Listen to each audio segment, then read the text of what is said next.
evening, ladies and gentlemen. It is my duty to respectively notify you of false and misleading observations that have undoubtedly been wrongly accepted by society. We have been impacted by these statistics, by these studies, and we have in fact been lied to. My fellow classmates, friends, parents, teachers, and respected rabbis, you do not need 8 hours of sleep each night. You see, this well-known myth that every functional human being needs a full 8 hours sleep each and every night has been regarded as a basic principle for a healthy lifestyle. But did any of us ever actually question such a uniform standard of living? Where did all of this come from? Who made this up? But most importantly, is this actually true? Hundreds of scientific studies and research have proven that sleep is an integral part of our lives as humans. Scientists made tremendous strides in discovering what happens during our sleep sessions and the benefits of a healthy sleep schedule. But all in all, when you compare the benefits of sleeping for such an extensive period of time each night to the disadvantages, how exactly do they compare? Is the recommended amount of hours of sleep each night merely something that has been perceived to be good for you, when in fact, this may not necessarily be true? Let's put some things into perspective. On average, a typical 8-hour sleeper will spend around 230,000 hours of their lives doing practically nothing productive. That's a total of almost 27 years in the average lifespan of wasted opportunities to accomplish great things.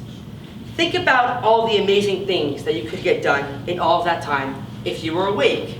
You could likely write a few books, become a world-famous doctor, complete high school almost 7 more times, but most importantly, you could be staying awake and actually accomplishing your dreams as people lay in their beds and dream about the dreams that they are unable to accomplish because they are too busy wasting their time sleeping and dreaming. Well, the National Sleep Foundation believes that teenagers should really have 8 to 10 hours of sleep each night. Only about 15% of high school students actually sleep that long each night, or in most cases, throughout the entire week. This means that the 85% of us are probably managing just fine working on tests, projects, assignments, public speaking, exams, and overall, not sleeping. Although the National Institutes of Health actually categorizes today's high school students as sleep deprived, the effects, I'm sure, are negligible.